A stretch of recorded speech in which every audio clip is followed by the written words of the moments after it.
ಯಾವುದೇ ಧರ್ಮ, ಜಾತಿ, ಹಣ ಅಥವಾ ಆಮಿಷಗಳಿಗೆ ಬಲಿಯಾಗದೆ ಮತದಾನ ಮಾಡಬೇಕು. ನ್ಯಾಯಮೂರ್ತಿ ಮಂಜುನಾಥಾಚಾರಿ. ಸದೃಢ ಭಾರತದ ನಿರ್ಮಾಣಕ್ಕಾಗಿ ಪ್ರತಿಯೊಬ್ಬ ಅರ್ಹ ಮತದಾರರು ಜವಾಬ್ದಾರಿಯಿಂದ ಮತ ಚಲಾಯಿಸಬೇಕು. ಯಾವುದೇ ಧರ್ಮ, ಜಾತಿ, ಹಣ ಅಥವಾ ಆಮಿಷಗಳಿಗೆ ಬಲಿಯಾಗದೆ ನೈತಿಕವಾಗಿ ಮತದಾನ ಮಾಡಬೇಕು. ನಿಮ್ಮ ಒಂದು ಹಾಗೂ ಮತ ದೇಶದ ಭವಿಷ್ಯವನ್ನು ಬದಲಿಸಬಲ್ಲದು. ಗೌರವಾನ್ವಿತ ಸಿವಿಲ್ ಹಾಗೂ ಜೆಎಂಎಫ್ಸಿ ನ್ಯಾಯಾಧೀಶ ಮಂಜುನಾಥಾಚಾರಿ ಹೇಳಿದರು. ತಾಲೂಕು ಪಂಚಾಯಿತಿ ಮತ್ತು ತಾಲೂಕಾ ಸ್ವೀಪ್ ಸಮಿತಿ, ತಾಲೂಕು ಆಡಳಿತ ಹಾಗೂ ತಾಲೂಕು ಕಾನೂನು ಸೇವಾ ಸಮಿತಿ ವತಿಯಿಂದ ಪಟ್ಟಣದ ನ್ಯಾಷನಲ್ ಪದವಿ ಪೂರ್ವ 5 ಕಾಲೇಜಿನಲ್ಲಿ ಹಮ್ಮಿಕೊಳ್ಳಲಾಗಿದ್ದ ರಾಷ್ಟ್ರೀಯ ಮತದಾರರ ದಿನಾಚರಣೆ ಅಧ್ಯಕ್ಷತೆ ವಹಿಸಿ ಅವರು ಮಾತನಾಡಿದರು. ಬಾಗೇಪಲ್ಲಿ ತಾಲೂಕು ಗಡಿ ಪ್ರದೇಶಕ್ಕೆ ಸಿಗಬೇಕಾಗಿರುವ ಸೌಲಭ್ಯಗಳು ಸಿಗುತ್ತಿಲ್ಲ. ಆ ಕಡೆ ಆಂಧ್ರ ಪ್ರದೇಶ, ಈ ಕಡೆ ಕರ್ನಾಟಕದಿಂದಲೂ ಸಹ ಸರಿಯಾದ ರೀತಿಯಲ್ಲಿ ಶಿಕ್ಷಣ, ಆರೋಗ್ಯ, ಸೂಕ್ತವಾದ ರಸ್ತೆ ಸೌಲಭ್ಯಗಳು ಸಿಗುತ್ತಿಲ್ಲ.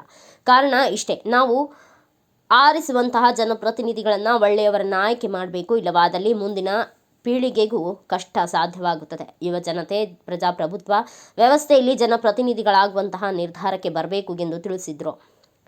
ತಹಸೀಲ್ದಾರ್ ಮನೀಷಾ ಎನ್ ಪತ್ರಿ ಮಾತನಾಡಿ, ಬಲಿಷ್ಠ ಪ್ರಜಾಪ್ರಭುತ್ವ ನಿರ್ಮಾಣದಲ್ಲಿ ಯುವ ಮತದಾರರ ಪಾತ್ರ ನಿರ್ಣಾಯಕವಾಗಿದ್ದು, ಯಾವುದೇ ಆಸೆ ಆಮಿಷಗಳಿಗೆ ಒಳಗಾಗದೆ ವಿವೇಚನಾಯುತವಾಗಿ ಮತದಾನ ಮಾಡಬೇಕು. ಅರ್ಹ ಯುವ ಮತದಾರರು ಮತದಾರರಿಗಾಗಿ ನೋಂದಣಿ ಮಾಡಿಕೊಳ್ಳಲು ವಿಶೇಷ ಅಭಿಯಾನಗಳೊಂದಿಗೆ ಆನ್ಲೈನ್ ನೋಂದಣಿಗಳಿಗೂ ಅವಕಾಶ ಕಲ್ಪಿಸಲಾಗಿದೆ ಎಂದು ಹೇಳಿದರು. 18 ವರ್ಷ ತುಂಬಿದ ಎಲ್ಲ ಯುವಕ ಯುವತಿಯರು ಕಡ್ಡಾಯವಾಗಿ ತಮ್ಮ ಹೆಸರನ್ನು ಮತದಾರರ ಪಟ್ಟಿಯಲ್ಲಿ ನೋಂದಾಯಿಸಿಕೊಳ್ಳಬೇಕು.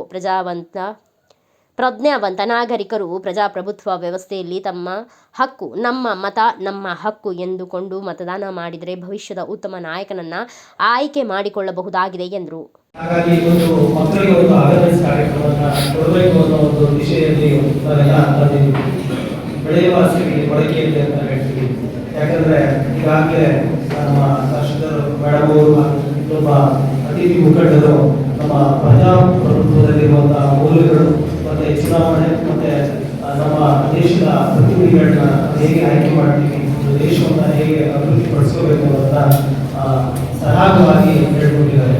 ನನ್ನ ಒಂದು ಆಕಾಂಕ್ಷೆ ಕೇವಲ ನೀವು ಮತದಾರರ ಪಟ್ಟಿಯಲ್ಲಿ ನೋಂದಾಯಿಸಿಕೊಳ್ಳಿ, ಆಮಿಷಕ್ಕೆ ಒಳಗಾಗಬೇಡಿ, ಮತ ಚಲಾವಣೆ ಮಾಡಿ.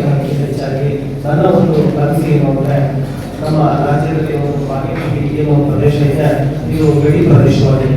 ಆ ಕಡೆ ಆಂಧ್ರ ಪ್ರದೇಶ ಇದೆ, ಈ ಕಡೆ ಕರ್ನಾಟಕ ಇದೆ. ಹಾಗಾಗಿ ಆಂಧ್ರ ಪ್ರದೇಶದಿಂದಲೂ ಮತ್ತೆ ನಮ್ಮ ಕರ್ನಾಟಕ ರಾಜ್ಯದಿಂದ ಸೌಲಭ್ಯಗಳು ಇಲ್ಲಿಗೆ ಸಿಗ್ತಿಲ್ಲ. ಈ ಸೌಲಭ್ಯಗಳು ಮುಂಚಿತವಾದರೆ ಏನಾಗ್ತದೆ, ಬಾಗೇಪಲ್ಲಿ ಪಟ್ಟಣಕ್ಕೆ ಬೇಕಾದಂತಹ ಯಾವುದೇ ಸೌಲಭ್ಯಗಳು ಸಿಗೋದಿಲ್ಲ, ಶಿಕ್ಷಣ ಸಿಗೋದಿಲ್ಲ, ಆರೋಗ್ಯ ಸಿಗೋದಿಲ್ಲ, ಮತ್ತೆ ಒಳ್ಳೆ ಸಂಚಾರಕ್ಕೆ ಒಳ್ಳೆ ರಸ್ತೆಗಳಾಗೋದಿಲ್ಲ. ಈ ತರ ನಾನಾ ರೀತಿಯ ಸಮಸ್ಯೆಗಳಿಗೆ ಎಡೆ ಮಾಡಿಕೊಡ್ತದೆ. ನಾನು ಎಲ್ಲ ಕಾರ್ಯಕ್ರಮಗಳಲ್ಲಿ ನಮ್ಮ ಬಾಗೇಪಲ್ಲಿಯಲ್ಲಿ ಅನಕ್ಷರತೆ ಈಗಲೂ ಇದೆ, ಬಡತನ ಇದೆ, ಮತ್ತೆ ಬಾಲ್ಯ ವಿವಾಹ ಇದೆ, ಮತ್ತೆ ಇದರ ಅನೇಕ ಸಾಮಾಜಿಕ ಸಮಸ್ಯೆಗಳಿದೆ. ಇದಕ್ಕೆಲ್ಲ ಕಾರಣಗಳು ಯಾರು ಅಂದರೆ ನಾವೇನೆ. ಯಾಕಂದ್ರೆ ನಾವು ನಮ್ಮ ಪ್ರತಿನಿಧಿಗಳನ್ನ ಆಯ್ಕೆ ಮಾಡಬೇಕಾದ್ರೆ ನಾವು ಸ್ವಲ್ಪ ಯೋಚನೆ ಮಾಡಬೇಕಾಗ್ತದೆ. ಅದಕ್ಕೆ ನಾವು ಹೇಳೋದು, ಯಾರು ಪ್ರತಿನಿಧಿಗಳಾಗೋದು ಬೇಡ, ನಿಮ್ಮಲ್ಲಿ ಯಾರಾದರೂ ಪ್ರತಿನಿಧಿಗಳಾಗಬೇಕು. ಖಂಡಿತ ಸಾಧ್ಯ ಆಗ್ತದೆ. ಯಾಕಂದ್ರೆ ನಮ್ಮ ಒಂದು ಪ್ರಜಾಪ್ರಭುತ್ವದ ವ್ಯವಸ್ಥೆ ಹೆಂಗಿದೆ ಅಂದರೆ, ಇದರಲ್ಲಿ ಯಾವುದೇ ರೀತಿಯ ಒಂದು ಧರ್ಮ ಆಗಲಿ, ಜಾತಿ ಆಗಲಿ, ಲಿಂಗ ಭೇದ ಭಾವ ಆಗಿಲ್ಲ. ಎಲ್ಲರೂ ಕೂಡ ಒಂದು ಜನಪ್ರತಿನಿಧಿಗಳನ್ನ ಆಗ್ಬೋದು, ಮತ್ತೆ ನಮ್ಮ ದೇಶವನ್ನ ನಾವೇ ಆಯ್ಕೆ ಮಾಡ್ಬೋದು. ಇದಕ್ಕೆ ಉದಾಹರಣೆ ಮತ್ತೆ ನಮ್ಮ ಮೇಡಮ್ ಅವರು ಕೂಡ ಮಹಿಳೆಯಾಗಿ ಅವರು ಕೂಡ ಇವತ್ತು ನಮ್ಮ ಬಾಗೇಪಲ್ಲಿ ತಾಲೂಕು ಆಡಳಿತ ವ್ಯವಸ್ಥೆಯನ್ನ ಬಹಳ ಅಚ್ಚುಕಟ್ಟಾಗಿ ನಿಭಾಯಿಸಿದ್ದಾರೆ. ಅದರಲ್ಲಿ ಅತಿಶಯೋಕ್ತಿ ಏನಿಲ್ಲ. ಹಾಗಾಗಿ ನಾನು ಹೇಳೋದು ಏನು ಅಂದರೆ, ತುಂಬ ಹೆಣ್ಮಕ್ಳಿಲ್ಲ, ನಿಮ್ಮ ಆಸೆ ಆಕಾಂಕ್ಷೆ ಕೇವಲ ನಾನು ಒಂದಷ್ಟು ಪದವಿ ಓದ್ಕೊಂಡು ಯಾವುದೋ ಒಂದು ಗುಮಾಸ್ತಿ ಆಗಿ ಅಥವಾ ಈ ಥರ ನಿಮ್ಮ ಕಲ್ಪನೆಗಳು ತುಂಬ ಚಿಕ್ಕಾಗಿರಬಾರ್ದು. ಆಸೆ ಪಡಿ, ಖಂಡಿತ ಅದಕ್ಕೆ ಅವಕಾಶಗಳು ಬರ್ತವೆ. ನೀವು ಆಸೆ ಪಡಲಿಲ್ಲ ಅಂದರೆ, ಕಲ್ಪನೆ ಮಾಡಲಿಲ್ಲ ಅಂದರೆ ನಿಮ್ಮಲ್ಲಿ ಯಾವುದೇ ಗುರಿಗಳು ಮೂಡೋದಿಲ್ಲ, ಮತ್ತೆ ಆ ಗುರಿಗಳನ್ನ ಬೆನ್ನಟ್ಟಿ ನೀವು ಹೋಗೋದಿಲ್ಲ. ಅದಕ್ಕೆ ನಾನು ಹೇಳೋದು ಏನು ಅಂದರೆ, ನಿಮ್ಮಲ್ಲಿ ಚೆನ್ನಾಗಿ ಈ ದಿಸೆಯಲ್ಲಿ ಓದ್ಕೋಬೇಕಾಗ್ತದೆ. ಯಾಕಂದ್ರೆ ಯಾವುದೇ ಒಂದು ಜನಪ್ರತಿನಿಧಿ ಒಂದು ದೇಶವನ್ನ, ಒಂದು ರಾಜ್ಯವನ್ನ ಹೇಗಿದೆ ಅಂತ ಅರ್ಥ ಮಾಡ್ಕೋಬೇಕಾಗ್ತದೆ. ನೀವು ಸೈನ್ಸ್ ಓದ್ತೀರಾ ಅಥವಾ ಕಾಮರ್ಸ್ ಓದ್ತೀರಾ, ಯಾವುದೇ ವಿಷಯವನ್ನ ಓದ್ಕೊಂಡು ಕೂಡ ನಮ್ಮ ಭಾರತ ದೇಶ ಹೇಗಿದೆ, ಆ ರಾಜ್ಯಗಳೇನು, ಅವರ ಭಾಷೆ ಏನು, ಅವರ ಉಡುಪು ಏನು, ಮತ್ತೆ ಅಲ್ಲಿರುವ ಸಮಸ್ಯೆಗಳೇನು ಅಂತ ಅರ್ಥ ಮಾಡ್ಕೊಳ್ಳಿ. ಯಾಕಂದ್ರೆ ನೀವೊಂದು ಕುಮಾರಸ್ಕರಾಗಬೇಕು, ನನ್ನ ಸಂಸಾರ ಕುಟುಂಬವನ್ನು ನೋಡ್ಕೊಂಡು ಹೋಗ್ಬೇಕು ಅಂತ ಆಸೆ ಪಟ್ಟರೆ ಖಂಡಿತ ನಾವು ಮನುಷ್ಯರಾಗಿ ಹುಟ್ಟಿದ್ದು ವೇಷ ಆಗ್ತದೆ. ನೀವು ಇವತ್ತಿಂದಲೇ ಒಂದು ಚೆನ್ನಾಗಿ ಮಾಡಬೇಕು. ಕೇವಲ ಒಂದು ಸಣ್ಣ ಉದ್ಯೋಗ ತಗೊಂಡು ನೀವು ಒಂದು ಮನುಷ್ಯರಾಗಿ ಒಂದು ಹೋಗಿ ಒಂದು ಅವಸಾನ ಹಾಕಿಕೊಂಡು ಒಂದು ಏನಾದರೂ ದುಡಿದುಕೊಂಡು ಸಮಾಜದಲ್ಲಿ ನಾನು ಒಂದು ಆಡಳಿತ ಸುಧಾರಣೆ ಇಡಬೇಕು, ನಾನು ಕೂಡ ದೇಶದ ಪ್ರಮುಖರ ಪಾತ್ರ ವಹಿಸಬೇಕು ಅನ್ನೋ ಕಲ್ಪನೆಯಿಂದ ನೀವು ಓದಬೇಕಾಗ್ತದೆ. ಆವಾಗ ಮಾತ್ರ ಈ ಬಾಗೇಪಲ್ಲಿಯಂತಹ ಅನೇಕ ಒಂದು ಪ್ರದೇಶಗಳು ಉದ್ಧಾರ ಆಗಲಿಕ್ಕೆ ಸಾಧ್ಯವಾಗ್ತದೆ. ಹಾಗಾಗಿ ಮತ್ತೆ ಇನ್ನೊಂದು ಕಳಕಳಿಯ ಮನವಿ ಏನಂದ್ರೆ ವಿದ್ಯಾರ್ಥಿಗಳಿಗೆ ಬೇಡ ಅಂತ ಹೇಳಿದ್ರು. ಯಾಕಂದ್ರೆ ನಾನು ಕೂಡ ರಸ್ತೆಯಲ್ಲಿ ಸಂಚಾರ ಮಾಡಬೇಕಾದ್ರೆ ರೋಡಲ್ಲಿ ಏನಂದ್ರೆ ಗಂಡು ಮಕ್ಕಳುಗಳು ಟೂ ವೀಲರ್ ಏನ್ ಮಾಡ್ತಾ ಇರೋದು ಜೋರಾಗಿ ಹಾರ್ನ್ ಮಾಡ್ಕೊಂಡು ಹೋಗೋದು, ಟ್ರಿಬಲ್ ರೈಡಿಂಗ್ ಮಾಡೋದು, ಈ ಥರ ಎಲ್ಲ ಮಾಡೋದು ಕಂಡು ಬರ್ತಿದೆ. ಅದಕ್ಕೆಲ್ಲ ಅವಕಾಶ ಮಾಡಿಕೊಳ್ಳಕ್ಕೆ ಹೋಗ್ಬೇಡಿ. ಯಾಕಂದ್ರೆ ಅದು ಜೀವನದ್ದು ಬೆಲೆ ಕಟ್ಟಲಾಗದ ಒಂದು ಅಮೂಲ್ಯವಾದ ವರದಾನ.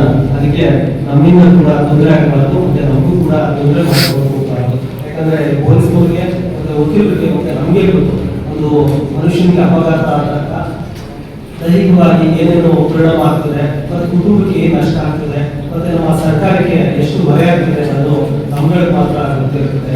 ನೀವು ಮೋದಿ ಮಸ್ತು national voters day.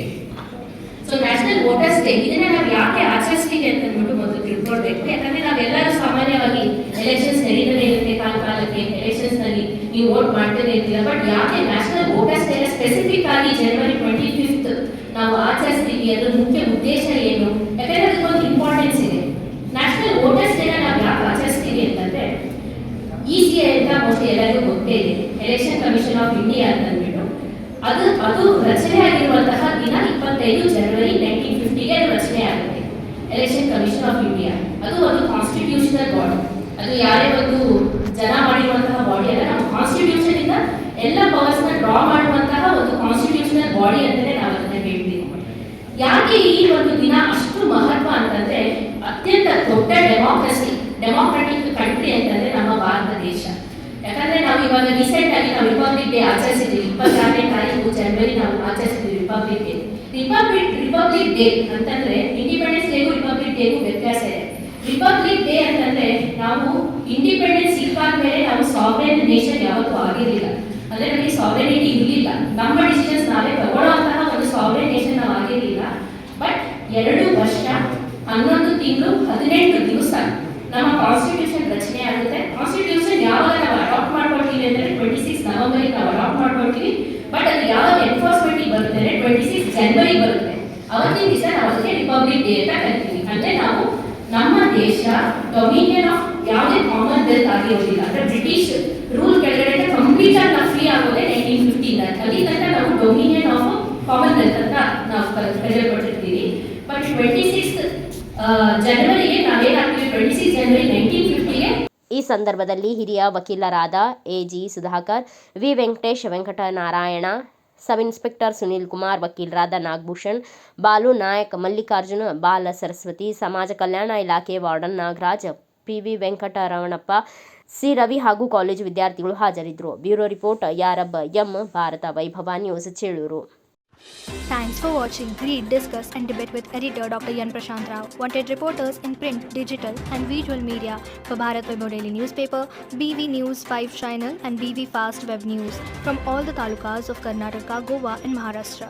If interested, send your resume to 9019229369.